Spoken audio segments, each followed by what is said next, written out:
এই সেই আমাদের শেরপুর, পাহাড়ে ভরপুর। ডাইনে পাবেন শুধু বড় বড় পাহাড় আর পাহাড়। এরকম পাহাড় শুধু আমাদের শেরপুরে সম্ভব, যেখানে দেখতে পাবেন হাতি।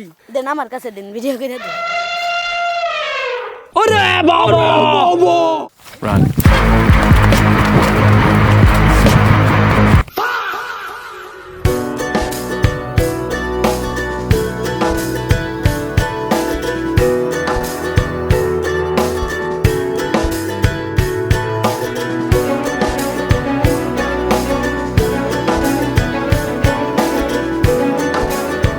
শেরপুর জেলা বাংলাদেশের ময়মনসিংহ বিভাগের অন্তর্গত একটি প্রাচীন ও ঐতিহ্যবাহী জেলা। এর উত্তরে ভারতের মেঘালয় রাজ্য, দক্ষিণে জামালপুর, পূর্বে ময়মনসিংহ ও পশ্চিমে কুড়িগ্রাম জেলা অবস্থিত।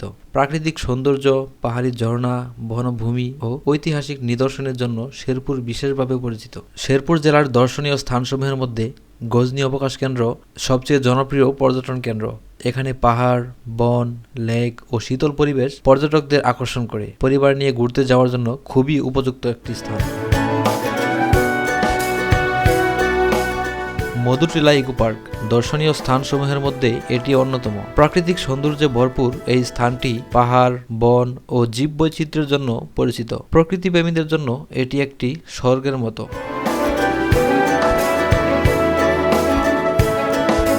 মধুটিলা ইকো পার্ক গজনী অবকাশ কেন্দ্র শেরপুরের উল্লেখযোগ্য প্রাকৃতিক আকর্ষণ। তার পাশাপাশি পাহাড়ি টিলা, গারো পাহাড় ও বনাঞ্চল রয়েছে। জেলার উপর দিয়েই বুগাই, মর্শিয়াল ও চেল্লাখালী নদী প্রবাহিত হয়েছে, যা কৃষি ও জীবিকায় গুরুত্বপূর্ণ ভূমিকা রাখে। শেরপুর জেলার অর্থনীতি মূলত কৃষি নির্ভর। ধান, পাট, গম, ভুট্টা, শাকসবজি এবং বিভিন্ন ফল এখানে উৎপাদিত হয়। পাশাপাশি ক্ষুদ্র ও কুটির শিল্প এবং পশুপালনও গুরুত্বপূর্ণ। এই জেলায় বিভিন্ন ক্ষুদ্র নৃগোষ্ঠীর বসবাস রয়েছে, যেমন গারো, হাজং প্রভৃতি, যা শেরপুরের প্রাকৃতিক আরও বৈচিত্র্যময় করেছে।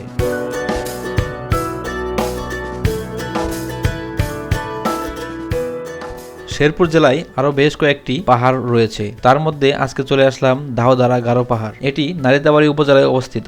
দাউধারা গারো সীমান্ত এলাকায় মাঝে মাঝে বন্য হাতি দেখা যায়। এই হাতিগুলো সাধারণত ভারতের মেঘালয় পাহাড়ি বনাঞ্চল থেকে খাদ্য ও চলাচলের পথে বাংলাদেশে প্রবেশ করে। এগুলো মূলত এশীয় হাতি, যা দক্ষিণ ও দক্ষিণ পূর্ব এশিয়ার বনাঞ্চলে বসবাস করে। এই এলাকার পাহাড়ি বন বাঁশঝাড় এবং সবুজ গাছপালা হাতিদের জন্য উপযুক্ত পরিবেশ তৈরি করে। তাই কখনো কখনো হাতির দল বনাঞ্চল থেকে বের হয়ে গ্রাম বা কৃষি জমির কাছাকাছি চলে আসে। বিশেষ করে ধান ক্ষেত বা ফলের বাগানের দিকে তারা আকৃষ্ট হয়।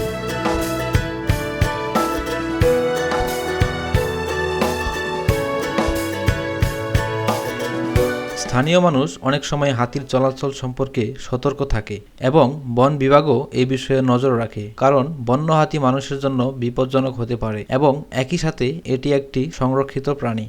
ওই পাশে হাতি আসে। আমরা এখন আস্তে আস্তে যে স্থানীয় লোকদের সাথে যাব। এই যে আমরা হাতি পোলাওয়ান পাওয়াইতেছে জাল দিয়ে, আমরা সেইখানে যাব।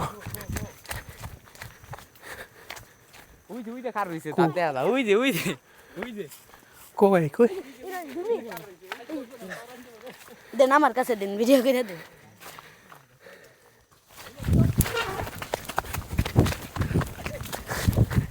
এই শান্ত, তোমার হাতি দেখছো? যে তারন খাইছি জীবনের বাইরে বসে তারন খাইছি না আমি। আমার লাইফে সবচেয়ে বাজে মার্কা তারন খাইছি আজকে। না, আমরা তো ব্যাগ ট্যাগ রাখা যাইতে পারি না। এই যে আমি এই যে মোটরসাইকেল যদি পাহাড়, পানি বোতল নিয়ে যেতাম তাহলে ওই কটটা খাইলাম হইলে। এই যে এই দূরত্ব যদি দৌড় দেয় এদিকে আসবে নাকি? হ্যাঁ হ্যাঁ ওই দিকে আসছে। রাস্তাতে বের খাড়া হইছে। চলো চলো চলো, আমরা ব্যাক করি। চল ব্যাক করি। হ্যাঁ ওইদিকে হাতি আছে।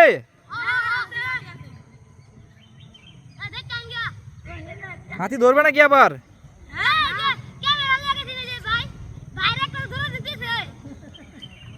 তোমরা ভয় পাও না? তোমাদের অনেক সাহস, তোমাদের সাহস আমাদের মতো দরকার।